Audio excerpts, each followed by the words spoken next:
Hello friends, welcome to my YouTube channel. तो friends, इस video में हम कोहल वर्ग के नैतिक विकास के सिद्धांत से सीटेट एग्जाम में जितने भी क्वेश्चन पूछे जाते हैं कवर कराएंगे। फ्रेंड्स, आने वाला जो सीटेट जनवरी 2025 में होगा, तो फ्रेंड्स उसके लिए ये वीडियो बहुत ही महत्वपूर्ण है।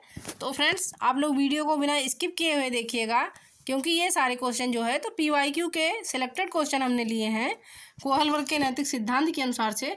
तो फ्रेंड्स, इसमें पहला वाला क्वेश्चन देखिएगा कि कोहल वर्ग के नैतिक विकास सिद्धांत के अनुसार किस स्तर पर बच्चे जो हैं आत्म केंद्रित होते हैं और किसी कार्य को करने में अपना ही लाभ देखते हैं। कोहल वर्ग ने जो है नैतिक विकास का सिद्धांत दिया है तथा उनके अनुसार जो है क्वेश्चन में पूछा गया है कि किस स्तर पर बच्चे आत्म केंद्रित होते हैं और किसी कार्य को करने में अपना ही लाभ देखते हैं। तो पहला ऑप्शन है कि दूसरे स्तर के तीसरे चरण में, उसके बाद सेकंड ऑप्शन है कि तीसरे स्तर के पांचवें चरण में। अब थर्ड वाला ऑप्शन देखिएगा कि पहले स्तर के पहले चरण में, उसके बाद फोर्थ है कि पहले स्तर के दूसरे चरण में।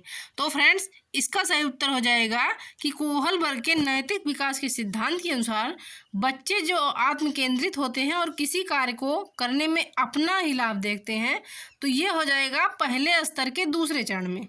तो राइट आंसर इसका हो जाएगा ऑप्शन नंबर 4। अब नेक्स्ट क्वेश्चन देखिएगा, क्वेश्चन नंबर 2 है कि लॉरेंस कोहल वर्ग द्वारा दिए गए उत्तर पारंपरिक नैतिकता के चरण 5 को चिन्हित किया गया है। लॉरेंस कोहल वर्ग द्वारा तो उत्तर पारंपरिक नैतिकता के 5 चरण को चिन्हित किया गया है। किस आधार पर चिन्हित किया गया है, क्वेश्चन में पूछा गया है। तो ए है कि मानवता के लाभ के लिए, एक सामाजिक अनुबंध का पालन करने के लिए एक स्वतंत्र समझौता, उसके बाद बी है कि सामाजिक अनुबंध से परे भी नैतिकता का मुक्त अन्वेषण, तथा सी है कि नैतिकता को दरकिनार करने वाले नैतिक नियमों का निर्माण। उसके बाद फोर्थ है कि एक अच्छा इंसान दिखने की ज़रूरत। तो देखिएगा क्वेश्चन में क्या पूछा गया है कि लॉरेंस कोहल वर्ग द्वारा दिए गए उत्तर पारंपरिक नैतिकता के 5 चरण को चिन्हित किया गया है। तो किस आधार पर 5 चरण को चिन्हित किया गया है, तो ये चिन्हित किया गया है कि नैतिकता को दरकिनार करने वाले नैतिक नियमों का निर्माण करना। तो राइट आंसर इसका हो जाएगा ऑप्शन नंबर 3। अब नेक्स्ट क्वेश्चन देखिएगा, क्वेश्चन नंबर 3 है कि कैरल गिल्गन ने लॉरेंस कोहल वर्ग के नैतिक विकास के सिद्धांत की यह तर्क देकर आलोचना की है कि पुरुषों में डांट डांट की नैतिकता होती है, जबकि महिलाओं में डांट डांट की नैतिकता होती है। लॉरेंस कोहल वर्ग के नैतिक विकास सिद्धांत की जो है तो इन्होंने कैरल गिल्गन ने जो है तर्क देकर, मतलब अनुमान देकर आलोचना यानी निंदा किया है कि पुरुषों में डांट डांट की नैतिकता होती है, जबकि महिलाओं में डांट डांट की नैतिकता होती है। तो देखिएगा क्या तर्क दिया है इन्होंने, तो है ये तर्क दिया है इन्होंने कि नैतिक विकास के सिद्धांत की यह तर्क देकर आलोचना की है कि पुरुषों में जो है तो न्याय की नैतिकता होती है, यहाँ पे न्याय हो जाएगा। उसके बाद जबकि महिलाओं में देखभाल की नैतिकता होती है। तो राइट आंसर इसका हो जाएगा ऑप्शन नंबर 1।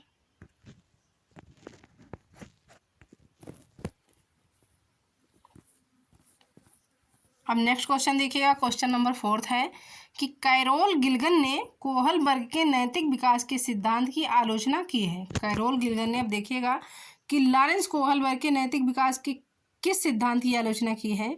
तो ए है आनुवंशिक कारकों को पर्याप्त महत्व न देने के लिए। उसके बाद सेकंड नंबर है कि केस स्टडी को अनुसंधान पद्धति के रूप में उपयोग करने के लिए। उसके बाद में थर्ड है कि सामाजिक संज्ञानात्मक दृष्टिकोण से नारीवादी दृष्टिकोण से, फोर्थ वाला है, थर्ड है कि सामाजिक संज्ञानात्मक दृष्टिकोण से, उसके बाद फोर्थ है कि नारीवादी दृष्टिकोण से। तो कैरल गिल्गन ने देखिएगा फ्रेंड्स कि कोहल वर्ग के नैतिक विकास के सिद्धांत की आलोचना की है। कौन से नैतिक विकास के सिद्धांत की आलोचना की है, तो सही उत्तर इसका हो जाएगा ऑप्शन नंबर 4, नारीवादी दृष्टिकोण से। तो राइट आंसर इसका हो जाएगा ऑप्शन नंबर 4।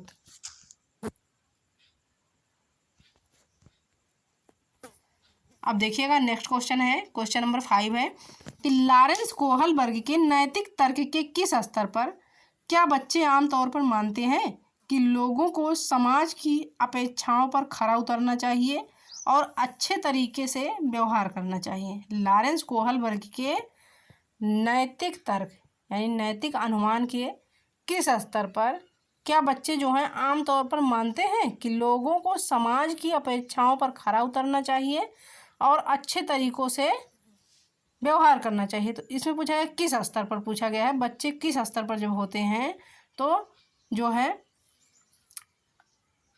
जो समाज की अपेक्षाओं पर खरा उतरना चाहिए तथा अच्छे तरीकों से व्यवहार करना चाहिए। बच्चे का स्तर कौन सा होता है, लॉरेंस कोहलबर्ग के नैतिक तर्क में पूछा गया है। तो देखिएगा फ्रेंड्स कि पारंपरिक स्तर है, उसके बाद बी है कि प्री ऑपरेशनल स्तर, उसके बाद में है थ्री है कि पूर्व पारंपरिक स्तर तथा फोर्थ वाला है कि पोस्ट ऑपरेशनल स्तर।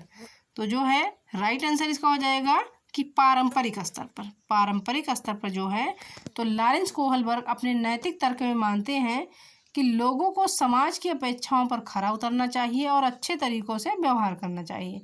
तो सही उत्तर इसका हो जाएगा ऑप्शन नंबर फर्स्ट, पारंपरिक स्तर यानी कन्वेंशनल लेवल। तो सही उत्तर इसका हो जाएगा ऑप्शन नंबर फर्स्ट। अब अगला क्वेश्चन है कि नूरी अन्य कार्यों का मूल्यांकन इस तर्क के आधार पर करती है। नूरी जो है तो एक लड़की है, इस बार जो है अभी जो सीटेट 7 जुलाई को एग्ज़ाम हुआ था तो इसमें ये वाला क्वेश्चन पूछा गया था सीडीपी में। तो नूरी अन्य कार्यों का मूल्यांकन इस तर्क पर के आधार पर करती है कि समाज के प्रति हमारे कुछ कर्तव्य हैं। नूरी नाम की एक लड़की है तो वो अपने कार्यों का मूल्यांकन यानी गणना इस तर्क पर करती है कि समाज के प्रति जो है तो उसके कुछ कर्तव्य हैं और हमें उसके लिए नियमों का पालन करना चाहिए। अब देखिएगा लॉरेंस कोहलबर्ग के अनुसार नूरी वर्तमान में नैतिक तर्क की किस अवस्था में है। जो है नूरी जो लड़की है तो वो नैतिक तर्क की किस अवस्था में है, किस स्टेज पर है। तो फ्रेंड देखिएगा फर्स्ट है कि पूर्व पारंपरिक अवस्था यानी प्री कॉन्वेंशनल, उसके बाद में देखिएगा परंपरागत यानी कॉन्वेंशनल, उसके बाद उत्तर पारंपरिक यानी पोस्ट कॉन्वेंशनल, उसके बाद में है कि औपचारिक परंपरागत यानी फॉर्मल कॉन्वेंशनल। तो फ्रेंड्स राइट आंसर इसका हो जाएगा ऑप्शन नंबर 2 कि परंपरागत अवस्था में नूरी वर्तमान में है जो कि अपने अन्य कार्यों का मूल्यांकन इस तर्क के आधार पर करती है कि समाज के प्रति हमारे कुछ कर्तव्य हैं। ठीक है, तो राइट आंसर इसका हो जाएगा ऑप्शन नंबर सेकंड, परंपरागत यानी कन्वेंशनल स्टेज। अब नेक्स्ट क्वेश्चन देखिएगा, क्वेश्चन नंबर 7 है कि लॉरेंस कोहलबर्ग ने बच्चों और वयस्कों के बीच ... का मूल्यांकन किया है। लॉरेंस कोहलबर्ग ने तो बच्चों और वयस्कों के बीच में ... का मूल्यांकन किया है। क्या मूल्यांकन किया है यानी क्या गणना किया है। तो देखिएगा फर्स्ट है कि प्रशंसा का भावनाओं पर प्रभाव, सेकंड है कि शारीरिक विकास को प्रभावित करने वाले कारक, उसके बाद 3 है कि नैतिक तर्क का विकास तथा 4 है कि भावनात्मक विकास का क्रम। तो लॉरेंस कोहलबर्ग ने बच्चों और वयस्कों के बीच में देखिएगा किस प्रकार का मूल्यांकन किया है। तो इन्होंने बच्चों और वयस्कों के बीच में जो है तो ये मूल्यांकन किया है नैतिक तर्क का विकास यानी डेवलपमेंट ऑफ मोरल रीजनिंग। तो सही उत्तर इसका हो जाएगा ऑप्शन नंबर 3।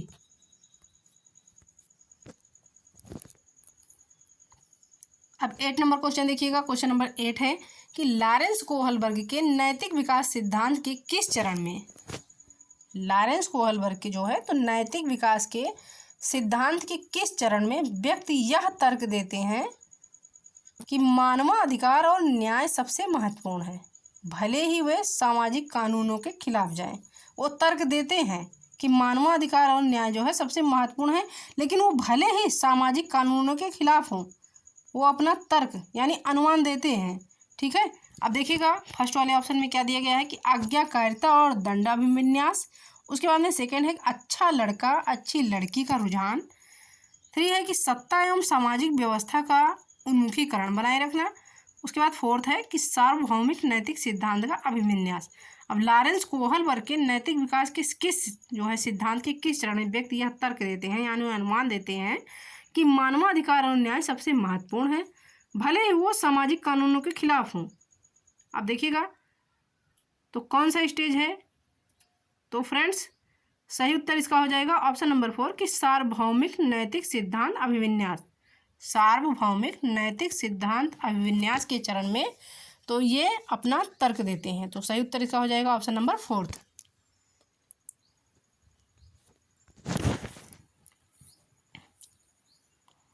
अब देखिएगा अगला क्वेश्चन है कि लॉरेंस कोहलबर्ग ने अपने नैतिक तर्क के सिद्धांत में निम्नलिखित में से कौन सा चरण प्रस्तावित नहीं किया है। लॉरेंस कोहलबर्ग ने जो है तो अपने नैतिक तर्क के सिद्धांत में निम्नलिखित में से कौन सा चरण जो है प्रस्तावित इसने नहीं किया है। तो फर्स्ट है परंपरागत मंच, उसके बाद सेकंड है अपरंपरागत मंच, उसके बाद थर्ड वाला ऑप्शन है कि परंपरागत चरण के बाद, तथा फोर्थ है कि पूर्व परंपरागत चरण। तो क्वेश्चन में क्या पूछा गया है कि लॉरेंस कोहलबर्ग ने जो है तो अपने नैतिक तर्क के सिद्धांत में निम्नलिखित में से कौन सा चरण जो है इन्होंने प्रस्तावित नहीं किया है। तो देखिएगा कौन सा चरण इन्होंने प्रस्तावित नहीं किया है। तो लॉरेंस कोहलबर्ग ने अपने नैतिक तर्क के सिद्धांत में अपरंपरागत मंच का जो है तर्क का चरण जो है इन्होंने प्रस्तावित नहीं किया है। तो सही उत्तर इसका हो जाएगा ऑप्शन नंबर 2। अब अगला क्वेश्चन है, क्वेश्चन नंबर 10 है कि लॉरेंस कोहलबर्ग के अनुसार नैतिक विकास के किस स्तर पर बच्चा अच्छा लड़का अच्छी लड़की अभिमुखता प्रदर्शित करता है। किस स्तर पर जब बच्चा होगा लॉरेंस कोहलबर्ग के नैतिक तर्क के अनुसार या नैतिक विकास के अनुसार, तो बच्चा जो है अच्छा लड़का तथा अच्छी लड़की की अभिमुखता को प्रदर्शित करता है। तो पहला है पूर्व पारंपरिक स्तर यानी प्री कन्वेंशन लेवल, उसके बाद सेकंड है परंपरागत स्तर यानी कन्वेंशन लेवल, उसके बाद में 3 वाला देखिएगा विषम नैतिकता का स्तर यानी लेवल ऑफ हेटेरोनोमस मोरलिटी स्तर, उसके बाद में देखिए स्टेज, उसके बाद फोर्थ है कि सहयोग की नैतिकता का स्तर। तो अच्छा लड़का अच्छी लड़की की अभिमुखता प्रदर्शित करता है किस स्तर पर बच्चा जो है, तो ये हो जाएगा परंपरागत स्तर पर यानी कन्वेंशन लेवल पर जो है तो ये बच्चा अच्छा लड़का तथा अच्छी लड़की की अभिमुखता को प्रदर्शित करता है। तो राइट आंसर इसका हो जाएगा ऑप्शन नंबर 2 परंपरागत स्तर। अब क्वेश्चन नंबर 11 देखिएगा, हेंज की दुविधा पर बच्चों की प्रतिक्रियाओं के आधार पर लॉरेंस कोहलबर्ग ने विशिष्ट विकासात्मक चरणों का प्रस्ताव किया है। हेंज की दुविधा पर बच्चों की प्रतिक्रियाओं, हेंज की दुविधा जो है तो बच्चों की प्रतिक्रियाओं का यानी बच्चों की प्रतिक्रियाओं के आधार पर लॉरेंस कोहलबर्ग ने विशिष्ट विकासात्मक चरणों का प्रस्ताव दिया है। तो देखिएगा क्या प्रस्ताव इन्होंने दिया है लॉरेंस कोहलबर्ग ने कि नैतिक विकास, उसके बाद में है सामाजिक विकास, उसके बाद में है मनोवैज्ञानिक विकास, उसके बाद में है व्यक्तिगत विकास यानी मोरल डेवलपमेंट, सेकंड है सोशल डेवलपमेंट, थर्ड है फिजिकल डेवलपमेंट, उसके बाद फोर्थ है कि पर्सनल डेवलपमेंट। तो सही उत्तर इसका हो जाएगा ऑप्शन नंबर 1 कि नैतिक विकास यानी मोरल डेवलपमेंट।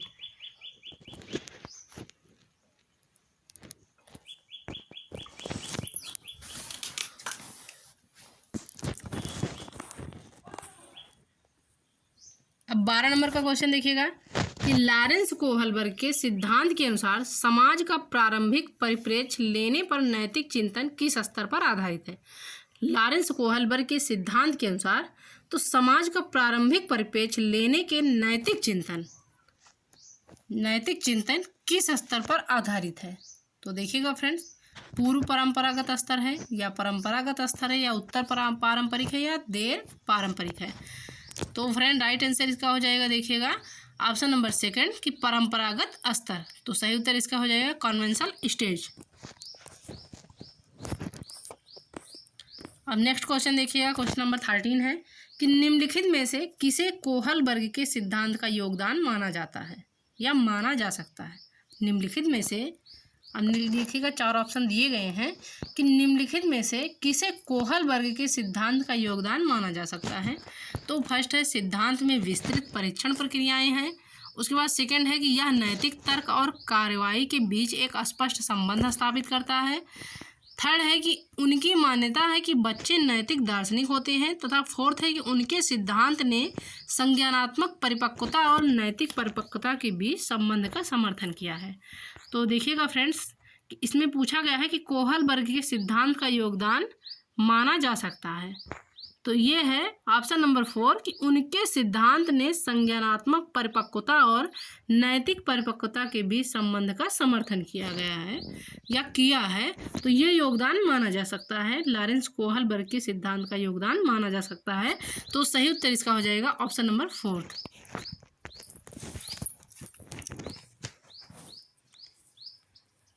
अब अगला क्वेश्चन है, क्वेश्चन नंबर 14 है कि लॉरेंस कोहलबर्ग के सिद्धांत में कौन सा स्तर सही अर्थों में नैतिकता की अनुपस्थिति को दर्शाता है।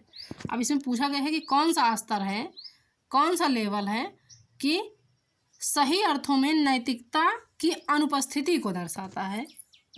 तो फ्रेंड देखिएगा, स्तर 4 है, स्तर 1 है, स्तर 2 है या स्तर 3 है। तो राइट आंसर इसका हो जाएगा ऑप्शन नंबर 2 कि स्तर 1 यानी लेवल 1 में जो है तो सही अर्थों में नैतिकता की अनुपस्थिति को दर्शाता है। तो सही उत्तर इसका हो जाएगा ऑप्शन नंबर 2। अब अगला क्वेश्चन है, क्वेश्चन नंबर देखिएगा 15 है कि कोहलबर्ग के अनुसार एक शिक्षक बच्चों में नैतिक मूल्यों को स्थापित कर सकता है। कोहलबर्ग के अनुसार जो है तो एक अध्यापक यानी एक शिक्षक बच्चों में नैतिक मूल्यों को स्थापित कर सकता है। कब स्थापित कर सकता है, किस प्रक्रिया द्वारा स्थापित कर सकता है, क्वेश्चन में पूछा गया है। तो देखिएगा राइट आंसर देखिए कि फर्स्ट वाला ऑप्शन है कि धार्मिक शिक्षाओं को महत्व देना, उसके बाद 2 है कि व्यवहार के स्पष्ट नियम बनाना, 3 है कि उन्हें नैतिक मुद्दों पर चर्चा में शामिल करना, तथा 4 है कि कैसे व्यवहार करना है पर सख्त निर्देश देना। तो देखिएगा फ्रेंड्स कि कोहलबर्ग के अनुसार एक शिक्षक बच्चों में नैतिक मूल्यों को स्थापित कर सकता है, तो वो तब स्थापित कर सकता है जब उन्हें नैतिक मुद्दों पर चर्चा में शामिल करना।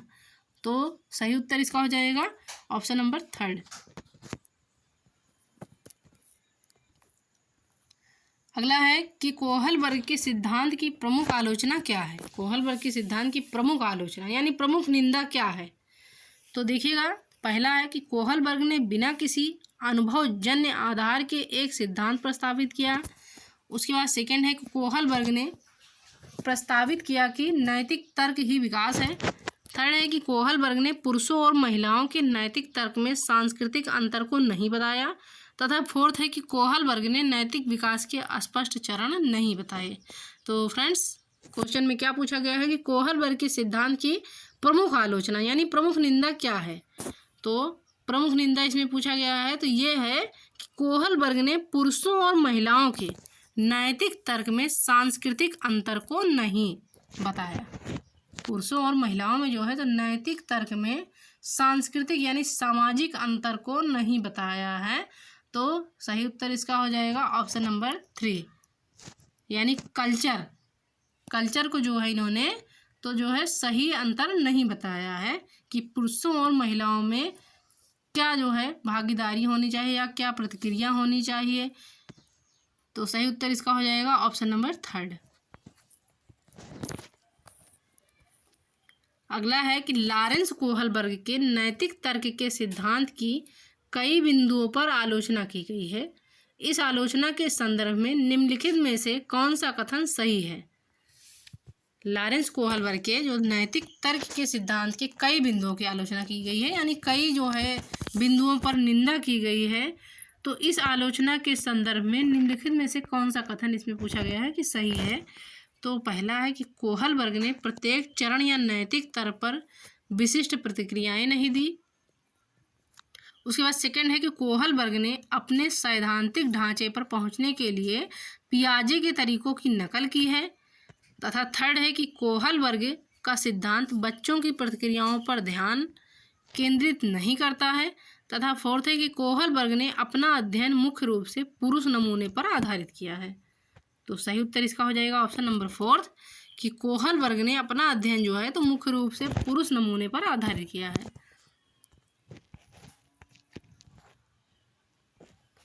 अगला है कि लॉरेंस कोहलबर्ग के सिद्धांत की प्रमुख आलोचनाओं में से एक यह है। तो लॉरेंस कोहलबर्ग के सिद्धांत की प्रमुख आलोचनाओं में से एक कौन सा है कि उनका सिद्धांत स्त्री परिप्रेक्ष्य को कमजोर करता है, या उन्होंने पियाजे के नैतिक विकास के सिद्धांत का उल्लेख नहीं किया, या वह प्रत्येक चरण में बच्चों की विशिष्ट प्रतिक्रियाओं का प्रस्ताव नहीं करता है, या कि उन्होंने बच्चों पर कोई शोध नहीं किया। तो फ्रेंड्स कि लॉरेंस कोहलबर्ग की प्रमुख आलोचनाओं में से एक यह है कि उनका सिद्धांत स्त्री परिप्रेक्ष्य को कमज़ोर करता है। उन्होंने जो है तो पुरुष परिप्रेक्ष्य पर ज़्यादा जो है टिप्पणी किया है, तो उनका सिद्धांत जो है स्त्री परिप्रेक्ष्य को कमज़ोर करता है। तो सही उत्तर इसका हो जाएगा ऑप्शन नंबर फर्स्ट। अगला है कि कोहलबर्ग के अनुसार नैतिक विकास के पूर्व पारंपरिक स्तर की विशेषता है। कोहलबर्ग के नैतिक विकास के पूर्व पारंपरिक स्तर की क्या विशेषता है? तो देखिएगा, पहला है कि इस बात पर ध्यान दें कि सांस्कृतिक कारक और लिंग नैतिक विकास को कैसे प्रभावित करते हैं।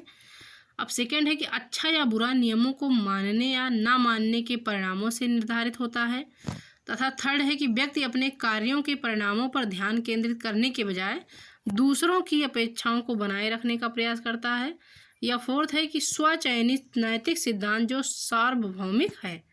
तो क्या पूछा गया है क्वेश्चन में कि कोहलबर्ग के अनुसार नैतिक विकास के पूर्व पारंपरिक स्तर की क्या विशेषता है? तो इनकी ये विशेषता है कि अच्छा या बुरा नियमों को मानने या ना मानने के परिणामों से निर्धारित होता है। अच्छा या बुरा जो है तो नियमों को मानने या ना मानने के परिणामों से निर्धारित होता है। तो सही उत्तर इसका हो जाएगा ऑप्शन नंबर सेकेंड। अब देखिएगा क्वेश्चन नंबर 20 है कि कोहलबर्ग के नैतिक विकास के अनुसार किस स्तर पर नैतिक समझ सजा, इनाम व प्राधिकारियों की शक्ति पर आधारित होती है। तो देखिएगा कौन सा स्तर है, यानी कौन सा स्टेज है जिस पर सजा, इनाम व प्राधिकारियों की शक्ति पर आधारित होती है। तो उत्तर पारंपरिक स्तर है, या पूर्व पारंपरिक स्तर है, या पारंपरिक स्तर है, या अमूर्त पारंपरिक स्तर है। तो सही उत्तर इसका हो जाएगा ऑप्शन नंबर सेकेंड कि पूर्व पारंपरिक स्तर पर जो है तो सजा, इनाम व प्राधिकारियों की शक्ति पर आधारित होती है। तो सही उत्तर इसका हो जाएगा ऑप्शन नंबर सेकेंड। अब अगला क्वेश्चन देखिए, क्वेश्चन नंबर 21 है कि एक बच्चा तर्क देता है। एक बच्चा जो है तो अपना तर्क देता है, यानी अनुमान देता है कि यदि कानून लोगों की ज़रूरतों को पूरा नहीं कर रहे हैं तो उन्हें आपसी सहमति और लोकतांत्रिक प्रतिक्रियाओं के माध्यम से बदला जा सकता है। कानून जो है तो लोगों की ज़रूरतों को पूरा नहीं कर रहे हैं तो उन्हें हम आपसी सहमति और लोकतांत्रिक प्रतिक्रियाओं के माध्यम से बदला जा सकता है। यह बच्चा कोहलबर्ग के नैतिक विकास की कौन सी अवस्था में आता है, यानी किस स्टेज पर यह बच्चा आता है जो ये बच्चा तर्क दे रहा है। तो फ्रेंड देखिएगा, उत्तर पारंपरिक नैतिकता, उसके बाद सेकंड है कि पूर्व पारंपरिक नैतिकता, थर्ड है कि विषम नैतिकता, उसके बाद फोर्थ है कि स्वायत्तता नैतिकता। तो राइट आंसर इसका हो जाएगा ऑप्शन नंबर फर्स्ट कि उत्तर पारंपरिक नैतिकता का स्तर है, यानी पोस्ट कन्वेंशनल मॉरलिटी। तो सही उत्तर इसका हो जाएगा ऑप्शन नंबर फर्स्ट। अगला है कि लॉरेंस कोहलबर्ग के अनुसार किस स्तर पर व्यक्तिगत आवश्यकताओं की संतुष्टि नैतिक चयन को निर्धारित करती है।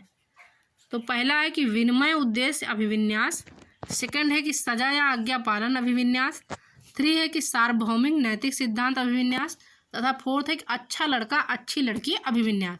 तो लॉरेंस कोहलबर्ग के अनुसार किस स्तर पर, कौन से स्टेज पर जो है तो व्यक्तिगत आवश्यकताओं की संतुष्टि नैतिक चयन को निर्धारित करती है। तो देखिएगा कौन सा स्तर होगा कि विनिमय उद्देश्य अभिविन्यास। तो सही उत्तर इसका हो जाएगा ऑप्शन नंबर फर्स्ट। अब अगला क्वेश्चन है कि अमरजीत नियमों को स्थिर मानती है। अमरजीत जो है तो एक लड़की है, वो नियमों को स्थिर मानती है और इस बात की अनुशंसा करती है कि सभी को इन नियमों का अनुसरण करना चाहिए, चाहे उनकी व्यक्तिगत स्थिति किसी भी प्रकार की क्यों ना हो।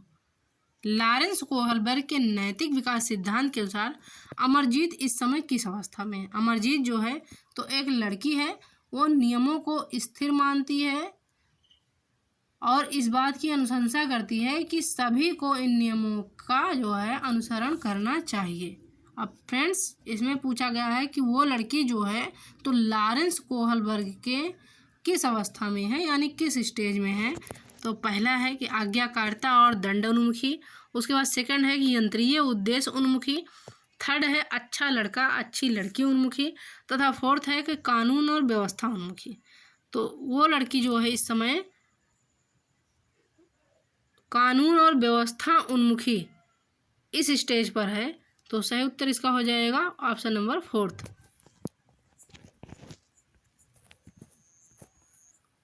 अब अगला क्वेश्चन है कि नूरी देखिएगा, इस तर्क हमारे समाज के प्रति कुछ दायित्व हैं। नूरी जो लड़की है तो ये तर्क कर रही है कि हमारा जो है हमारे समाज के प्रति कुछ दायित्व हैं और उस दायित्व के लिए हमें नियमों का पालन करना चाहिए। नूरी जो है तो वो कह रही है कि हमारा समाज के प्रति कुछ दायित्व है, यानी कुछ कर्तव्य है, तथा उस दायित्व के लिए हमें नियमों का पालन करना चाहिए के आधार पर अपनी क्रियाओं का निर्णय लेती है। उसी के आधार पर जो है अपने कर्तव्यों के आधार पर, समाज के प्रति अपने खुद के कर्तव्यों के आधार पर वो जो है नूरी जो लड़की है तो वो निर्णय लेती है। तो ये लॉरेंस कोहलबर्ग के अनुसार नूरी इस समय नैतिक तार्किकता की किस अवस्था में है? तो फ्रेंड्स, पहला है कि पूर्व अभिसामयिक, सेकंड है कि अभिसामयिक, उसके बाद थर्ड है कि अभिसामयिक पश्चात, उसके बाद में फोर्थ है कि औपचारिक अभिविन्यास अभिसामयिक। तो सही उत्तर इसका हो जाएगा कि नूरी जो है अभिसामयिक अवस्था में है, यानी कॉन्वेंशनल स्टेज में है। तो सही उत्तर इसका हो जाएगा ऑप्शन नंबर सेकंड। अगला है, अब देखिएगा इसमें तर्क वाला है कि लॉरेंस ए वाले में देखिएगा कहा गया है कि लॉरेंस कोहलबर्ग के नैतिक विकास में बच्चे कार्यों के परिणामों को समझने से यह निर्धारित करने के लिए आगे बढ़ते हैं कि वे अच्छे या बुरे, या यह समझने के लिए कि नियम और कानून लचीले और बदले जा सकते हैं। लॉरेंस कोहलबर्ग के नैतिक विकास के सिद्धांत में बच्चे कार्यों के परिणामों को समझने से यह निर्धारित करने के लिए आगे बढ़ते हैं कि अच्छे या बुरे, या समझने के लिए कि नियम और कानून लचीले और बदले जा सकते हैं। उसके बाद सेकंड है, कारण आर है कि लॉरेंस कोहलबर्ग का तर्क है कि नैतिक विकास क्रमिक चरणों में होता है। तो देखिएगा फ्रेंड्स कि इसमें देखिएगा कौन सा ऑप्शन सही होगा कि ए और आर जो है दोनों सत्य हैं और आर ए की सही व्याख्या करता है। तो सही उत्तर इसका हो जाएगा ऑप्शन नंबर थर्ड, कि ए और आर दोनों सत्य हैं और आर जो है ए की सही व्याख्या करता है। अब अगला क्वेश्चन है कि कोहलबर्ग के अनुसार बच्चे सही और गलत के बारे में सोचते हैं। तो कब सोचते हैं बच्चे जो है कोहलबर्ग के अनुसार बच्चे सही और गलत के बारे में? तो प्रसंग के अनुसार, उसके बाद में है उसी तरह अलग अलग चरणों में, थर्ड है कि अलग अलग चरणों में, तथा फोर्थ है कि माता पिता के अनुसार। तो बच्चे देखिएगा कब जो है सोचते हैं।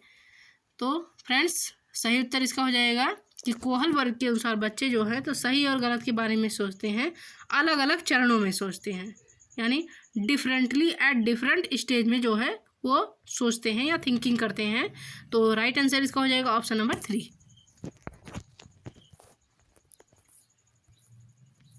अब क्वेश्चन नंबर 27 है कि लॉरेंस कोहलबर्ग के नैतिक तर्क के सिद्धांत की कई बिंदुओं पर आलोचना की गई है।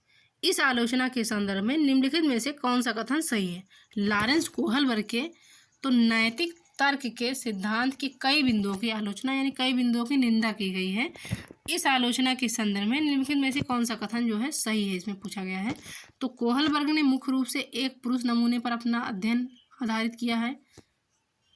उसके बाद सेकंड है कोहलबर्ग ने नैतिक तर्क के प्रत्येक चरण के लिए विशिष्ट प्रतिक्रिया नहीं दी है। थर्ड है कि कोहलबर्ग ने अपने सैद्धांतिक ढांचे पर पियागेट के आने के तरीकों की नकल की है। तथा फोर्थ है कि कोहलबर्ग का सिद्धांत बच्चों की प्रतिक्रियाओं पर ध्यान केंद्रित नहीं करता है।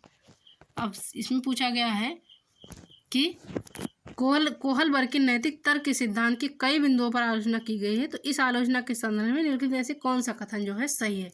तो कोहलबर्ग ने जो है मुख्य रूप से एक पुरुष नमूने पर अपना अध्ययन आधारित किया है। तो ये कथन जो है सही हो जाएगा। तो सही उत्तर इसका हो जाएगा ऑप्शन नंबर फर्स्ट। अब अगला है कि कोहलबर्ग के अनुसार सही और गलत के सवालों के बारे में निर्णय में शामिल विचार प्रक्रिया को कहा जाता है।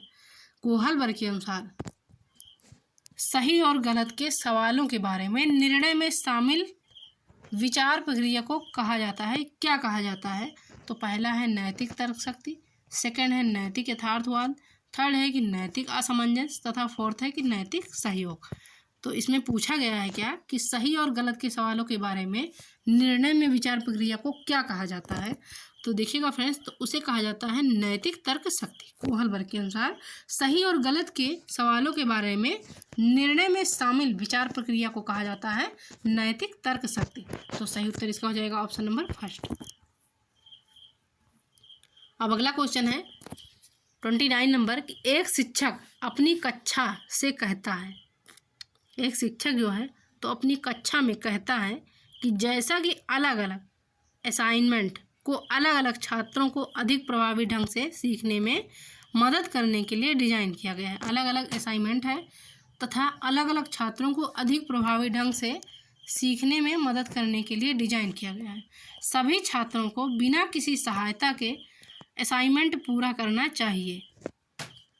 तो वह कोहल वर्ग के नैतिक विकास के निम्नलिखित चरणों में से किसका उल्लेख कर रही है। एक शिक्षक जो है तो अपनी कक्षा में कहता है कि जैसा कि अलग अलग असाइनमेंट अलग अलग छात्रों को अधिक प्रभावी ढंग से सीखने में मदद करने के लिए डिजाइन किया गया है। असाइनमेंट अलग अलग है तो जिससे जो है छात्र जो है नकल नहीं कर सकते हैं, तो सभी छात्रों को बिना किसी सहायता के असाइनमेंट पूरा करना चाहिए। या कोहल वर्ग के नैतिक विकास के निम्नलिखित चरणों में से किसका उल्लेख कर रही है। अब देखिएगा कि ये किसका उल्लेख कर रही है। पारंपरिक चरण, 4 कानून और व्यवस्था, उसके बाद में है पारंपरिक मंच, 5 सामाजिक अनुबंध, 3 है कि पूर्व पारंपरिक चरण, सजा से बचाव, उसके बाद में है कि पूर्व पारंपरिक चरण, सेकंड व्यक्तिवाद और विनिमय। तो देखिएगा कि किसका उल्लेख हो रहा है इसमें फ्रेंड्स। तो इसका राइट आंसर हो जाएगा ऑप्शन नंबर फर्स्ट कि पारंपरिक चरण, 4 कानून और व्यवस्था। तो सही उत्तर इसका हो जाएगा ऑप्शन नंबर फर्स्ट। अब इस वीडियो का सबसे लास्ट वाला क्वेश्चन देखिएगा कि करनैल सिंह कानूनी प्रक्रियाओं और खर्चों के बावजूद, करनैल सिंह जो है तो ये कानूनी प्रक्रियाओं और खर्चों के बावजूद आयकर का भुगतान नहीं करते हैं। यानी इनके ऊपर कानूनी प्रक्रियाएं और खर्चे भी पड़ रहे हैं, उसके बावजूद भी जो है तो ये आयकर का भुगतान नहीं करते हैं, यानी ब्याज भी ये भर रहे हैं, उसके पश्चात भी जो है तो ये आयकर का भुगतान नहीं कर रहे हैं। वह सोचता है कि वह एक भ्रष्ट सरकार का समर्थन नहीं कर सकता जो अनावश्यक बांधों के निर्माण में लाखों रुपए खर्च करती है। वह शायद कोहल वर्ग के नैतिक विकास के चरणों के किस राज्य में है। तो पहला है कि परंपरागत, उसके बाद सेकंड है उत्तर परंपरागत, 3 है पूर्व पारंपरिक, उसके बाद 4th है कि पारंपरिक। तो इसमें पूछा गया है कि नैतिक विकास के चरणों के किस राज्य में है, तो किस स्तर पर है, यानी किस स्टेज पर है। तो ये है उत्तर परंपरागत। तो सही उत्तर इसका हो जाएगा ऑप्शन नंबर सेकंड, यानी पोस्ट कन्वेंशनल स्टेज पर है।